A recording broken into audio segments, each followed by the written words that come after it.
For anybody selling a business, the only resounding thing I could say is do it with the right company to help you do it, with the right people involved, and it doesn't come on any higher recommendation than you guys. I'm sure that there are other companies out there that do what you guys do. I just don't know they would have done it in the way that you helped us do it.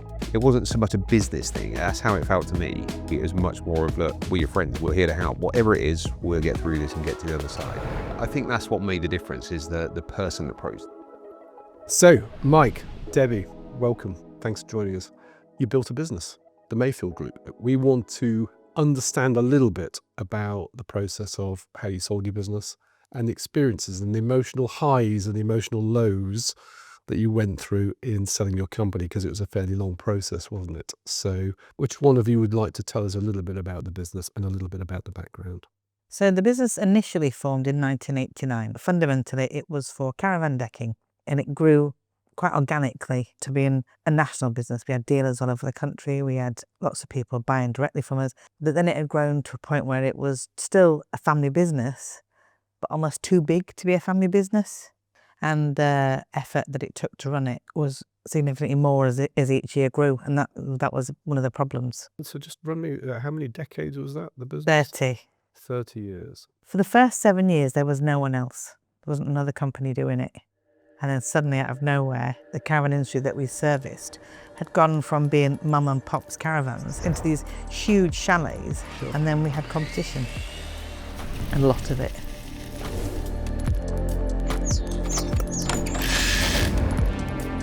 But you coped well with that. I mean, you maintained a national presence, you know, as you say, up and down the country for a variety of parks. I mean, we set the bar really high, and because of that, it gained reputation. People liked the product.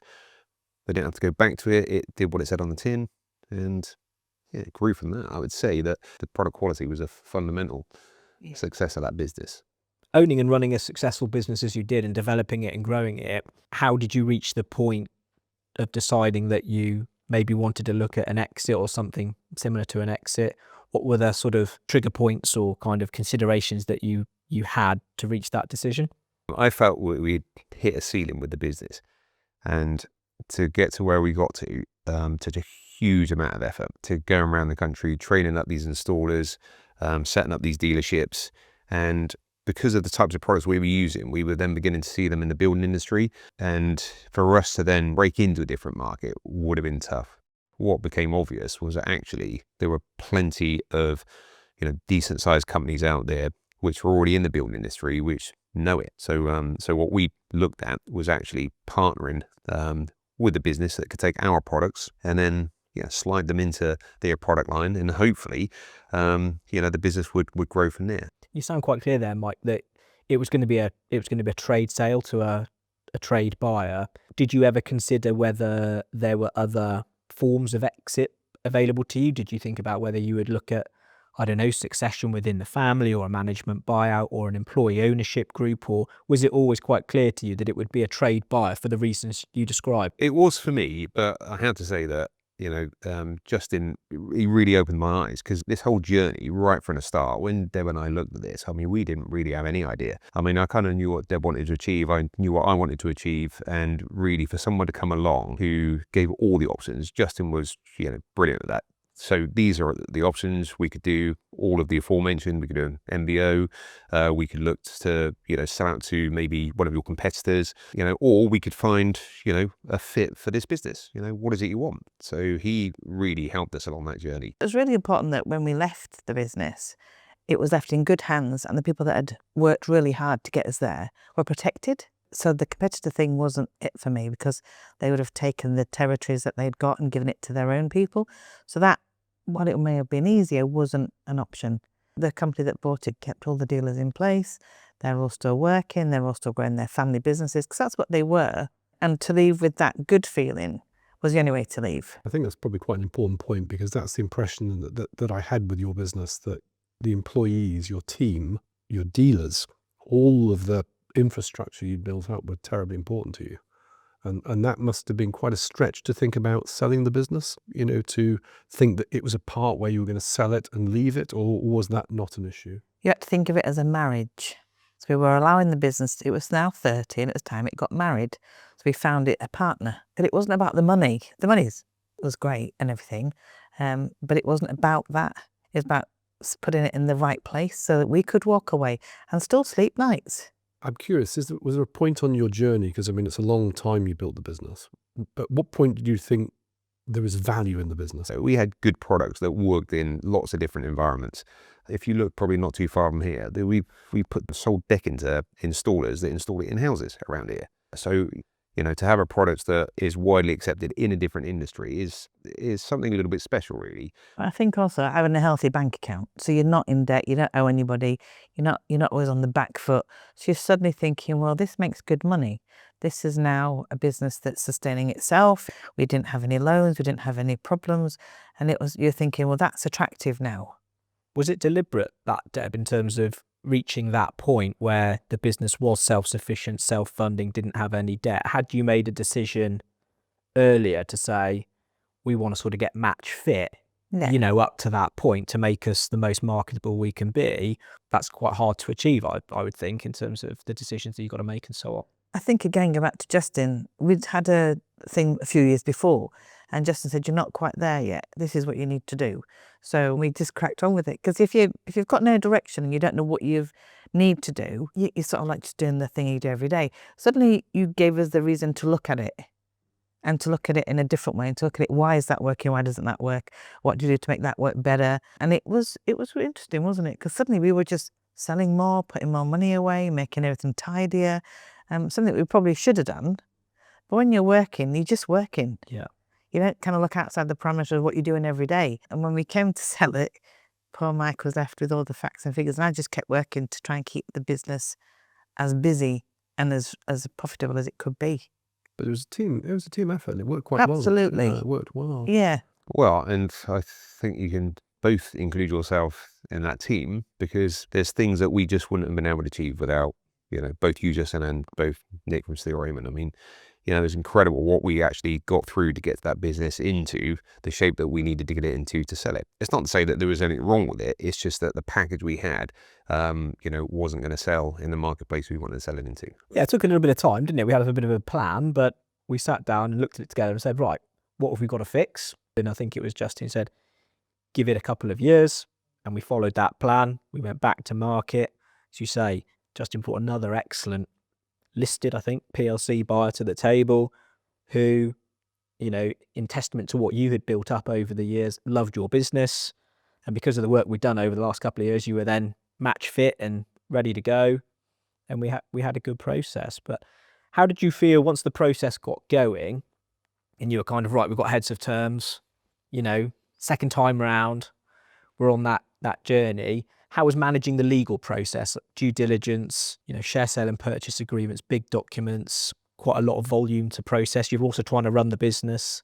You're also trying to manage your emotions of selling a business that you built up over 30 years. That's got to be quite an intense period. Draining, absolutely exhausting. I don't think I've ever been so exhausted from work in my life. Yeah, the emotional side and the effort it took doing the due diligence, both on the legal side and the accounting side of it. Every day, it was just, I used to come home absolutely exhausted, didn't I? Because I chose not to get involved in that. I made a conscious decision that it was going to be so deep and so involving that I'd have to ask him to do it. And I said, look, I'm going to just keep doing the business. We need to keep it strong. We need to keep it healthy. We need to keep it going. For someone who has to do that on their own, I mean, you know, that would be tough. That'd be really hard work. But again, you know, beyond you, Nick, you know, other people in Steele Raymond, Sean, I'll mention, you know, was just absolutely brilliant. I could pick up the phone to him any time of day, say, Sean, what do I do here? Give me the guidance, and it'd be done. And it was so nice having that person at the end of the phone, you know, being able to, you know, answer on the due diligence side of it, Sure. On everything else to do with the business. Then again, Justin. The other nice thing is that, you know, it wasn't, right, we're going to take this business and we're going to sell it for you. Yeah, it was every day. There was conversations, good verbal communication. Justin would be in, I don't know, probably once a month would pop in. So face-to-face sit down. And it was so nice to have that support there. It's hard for people who haven't been through a process of that type to have an appreciation of the volume of questions, for example, that are asked, the volume of detail, you know, quite historical sometimes, and you sort of think, well, why do they need to know that? You know, but the reality is someone's going to, you know, a bar's going to write a check for a significant sum. They want to know everything about the history, whether it appears relevant to us or not. So I like to try to explain to sellers that is a challenging process to time manage. You know, it's great as a team that, right, I'll keep the ship sailing, I'll keep running the business, you focus on that. Not everybody has that, I think. And I think that must be particularly difficult. Yeah, I mean, I guess for anybody selling a business, the only resounding thing I could say is do it with the right company to help you do it, with the right people involved, and it doesn't come on any higher recommendation than you guys. That's kind, Mike. Thank you. I think for us as well, and I think you were aware of that, we'd made people at work aware of what we were doing and the reasons for doing it. So nobody felt that we were doing it underhand, and a lot of people helped with certain things because they knew we were selling the business for the good of the business. I think it must be difficult for people who are selling a business and maybe can't tell their staff or don't tell their staff, because then you're isolated again. So I think anyone who's selling a business and it involves other people needs to make a decision of how they're going to do it. Before they do it, we sat down with all our people and said, look, we're going to be selling the business, but it's to a business that will help you grow and take you on, because we're not going to be here forever, but these people will be. So it was a case of taking them on the journey as well. That's quite important, that, because a lot of business owners don't tell their employees what is happening. They prefer not to. And often they'll ask us for advice, to saying, you know, what would you recommend as an advisor? And, you know, the generic advice is, well, if you don't need to tell anybody, don't tell them, especially in the process where you don't have a buyer, because there's quite a long period where you're having conversations with people. So there's no certainty whether you're going to find a buyer, whether you're going to get the right offer. But, you know, I would say probably a third of my clients do tell their employees. And to date, over the past 15 years, I've never seen that cause any collateral damage. What was your experience? Did it cause any collateral damage? Did any employees leave? No, I think if anything, there was a bit of a buzz, a bit of excitement, you know. So if you're in a business day to day and the same thing's happening day after day after day, you know, suddenly you've got something that's happening which is new. So, you know, who is this company and how's it going to work? And are there going to be, you know, more job opportunities? So yeah, lots of questions. There was a real buzz about the place, wasn't it? Yeah, and people were interested because I had made it obvious that I was going to retire. So there was that, they had that first, that they knew that I was going. And then I think the reassurance that a new company was coming in was actually better, because I wasn't just going to go and what was going to happen. They knew there was a route to what was going to go, and their future was more secure. If you had to rerun it, knowing what you know now, what would you have done differently, if anything? There's probably not much I would change. It was so good, the process. Although it is long-winded, there's no quick way of doing it. And you've got to find the right buyer, you know, and you've got to sit down and you've got to be doing it for the right reasons. And we were doing it for the right reasons. We wanted to find the right buyer, and we hit the target. And the only issues we had been caused by us anyway. There were early days that we didn't understand. Again, you know, we were learning as we were going along. I think for me, one of the most important elements that we probably haven't discussed is actually Deb and I at one point were so heavily involved in the business that, Justin, you very early on said, listen, you got to draw yourself back from the business, you know, because, you know, if we're looking for buyers, they're not buying you guys, they're buying the business, and that has to be an engine running on its own. So we had to find a replacement for Debbie, had to find a replacement for me, and, you know, step back, you know, day by day. And that Took time off. that's quite tough. I went down to 3 days a week. I remember, yeah. And to then take the time out slowly, it was actually, so when we did finish work and we were leaving the business, we thought, yeah, he's doing that now, she's doing that now. Yeah, we can go. Part of the advice then you would give peers who are considering selling a business is having that plan that's 2, 3, 4 maybe years out from when you want to exit. Right, build up the second tier of management, start going down to 4 days, 3 days, have your plan of how you're going to get there over that time period, look at becoming self-funding, look at all these, you know, various other things that you've mentioned, and just getting that plan in place and working towards it. Yeah, 100%. And it's not an easy thing you need to almost, for a business to be told to do that, because, you know, where you're in it, you don't realize that. But actually, if the shoe was on the other foot and I was buying a business, I would want to see it running on its own merits, with its own staff, without the owners involved. Obviously, we're sat here today because Nick and I guided you through a process in selling your company. So you've had the experience of both of us. So if it hadn't have been Nick and I, and, it was another set of people guiding you through, do you think you'd have achieved the same result? I'm sure that there are other companies out there that do, what you guys do.